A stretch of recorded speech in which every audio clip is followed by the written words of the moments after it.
आप लोग energy vampire के साथ कैसे डील करते हैं? हम सभी की लाइफ में एनर्जी वैम्पायर तो होता ही होता है, चाहे वो फ्रेंड सर्कल में हो, रिश्तेदारी में हो, या फिर घर में ही क्यों ना हो। ये एनर्जी वैम्पायर वो होते हैं जो आपकी पॉजिटिविटी, आपकी सकारात्मक ऊर्जा, जो पॉजिटिविटी है आपकी, जो मुस्कुराहट है, जो खुशी है, जो सुकून है आपके दिमाग की, दिल की, उसको ये लोग ख़त्म कर देना चाहते हैं। ऐसे लोग समझते हैं कि हम जो कर रहे हैं वही सही है, सामने वाला गलत है। जो भी काम आप कर रहे हैं उसको वो झूठा, वो गलत बताने की, समझाने की पूरी कोशिश कर लेगा और ख़ुद को महान समझेगा कि मैं जो कर रहा हूँ या मैं जो कर रही हूँ वही सही है, बाकी तो सब गलत है। और ऐसे लोगों की पहचान आपने भी कर ही ली होगी कि फैमिली में या फ्रेंड्स में कहीं ना कहीं कुछ लोग तो ऐसे होते ही हैं। जब आप कोई खुशी किसी से शेयर कर रहे होंगे तो तुरंत वो सामने वाला कुछ ना कुछ ऐसी बात टोक देगा आपको, या कुछ कह देगा, कुछ ना कुछ ऐसा नेगेटिव कह देगा कि आपका मन थोड़ा दुखी हो जाता है। आपके चेहरे की मुस्कुराहट थोड़ी ही देर के लिए सही लेकिन गायब हो जाती है। और ऐसे लोग आपके चेहरे की मुस्कुराहट को गायब करके बहुत खुश हो जाते हैं और उनकी खुशी को कहते हैं सैडिस्टिक प्लेजर, जो उनको मिलती है। सामने वाले को दुखी करके जो खुशी मिलती है वही लोग होते हैं ये एनर्जी वैम्पायर, जो आपकी खुशी को ख़त्म करना चाहते हैं। तो फिर ऐसे लोगों से बचा कैसे जाए? ऐसे लोग तो हमारी ज़िंदगी में आते ही रहते हैं, दोस्त बन के, रिलेटिव बन के, परिवार में। वो तो हर रोज़ हमें ऐसे लोगों का सामना करना पड़ता है।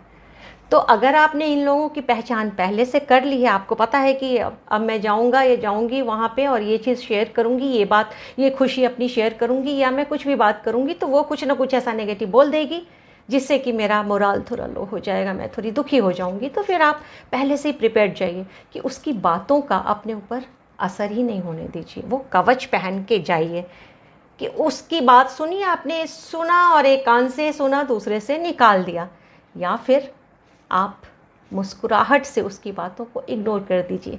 जैसे उसकी बातें आएगी आपके कानों में, आप मुस्कुराएंगे, उसकी तरफ देखेंगे, तो वो सारी नेगेटिविटी उसके पास वापस चली जाएगी, क्योंकि उसका जो एम है वो एम अचीव नहीं होगा आपको दुखी करने का, आपकी हिम्मत को तोड़ने का। वो मकसद उसका कामयाब नहीं होगा।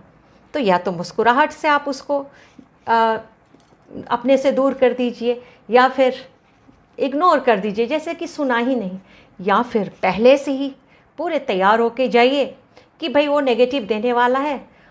आप अपने दिल का, दिमाग का दरवाज़ा पहले से ही बंद करके जाइए जहाँ लिखा होगा नो एंट्री।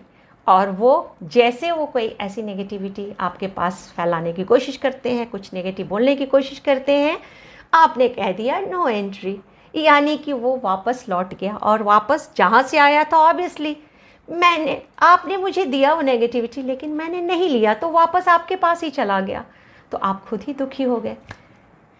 तो हमें ऐसे डील करना है। और अगर उस पर से भी ये कारगर नहीं होता है, अगर फिर भी इफ़ेक्ट होता है, आप अफेक्टेड हैं ऐसी बातों से, ऐसी नेगेटिविटी से, कई बार जो आपके बहुत क्लोज हैं लेकिन ऐसी बातों से आपको दुखी करना चाहते हैं, आपने कोई भी अच्छी बात शेयर की, उसने तुरंत कह दिया अरे ये क्या चीज़ है, ये तो कुछ भी नहीं है, मतलब कुछ ऐसा नेगेटिव कह दिया कि आपकी हंसी चली गई, मुस्कुराहट चली गई, खुशी चली गई, सुकून चला गया। खैर, आप अपना मी टाइम लीजिए, अपना अकेला टाइम लीजिए, बैठिए, सोचिए क्या ये वर्थ है कि उसकी इस बात से अपनी इतनी बड़ी खुशी को, अपनी अचीवमेंट को, अपने दिमागी शांति को हम खो दें? नहीं। उसके बोलने से हमारे ऊपर जब तक कोई उसका असर नहीं होता, उसका कोई रिजल्ट नहीं, जस्ट दिमाग तक हमें ऐसे बुरा लगा है, सिर्फ इतना ही होता है, तो आप उस दिमाग का दरवाज़ा बंद कर लीजिए उसकी बातों के लिए और अपने आप को शांत करिए, मेडिटेट करिए, परमात्मा को याद करिए कि भाई वो नेगेटिव है इसलिए नेगेटिव बातें कर रहा है, हम पॉजिटिव हैं, हम पॉजिटिव ही सोचते हैं।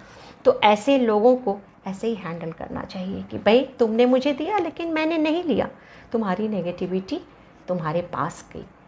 हमारी प्रायोरिटी क्या होनी चाहिए? हमारी खुद की, हमारा खुद का सुकून, हमारी मानसिक शांति, ये हमारी प्रायोरिटी होनी चाहिए। तो हम इस पे फोकस करें और इस एनर्जी वैम्पायर को बाय बाय करें, अपने से हमेशा थोड़ा दूर ही रखें।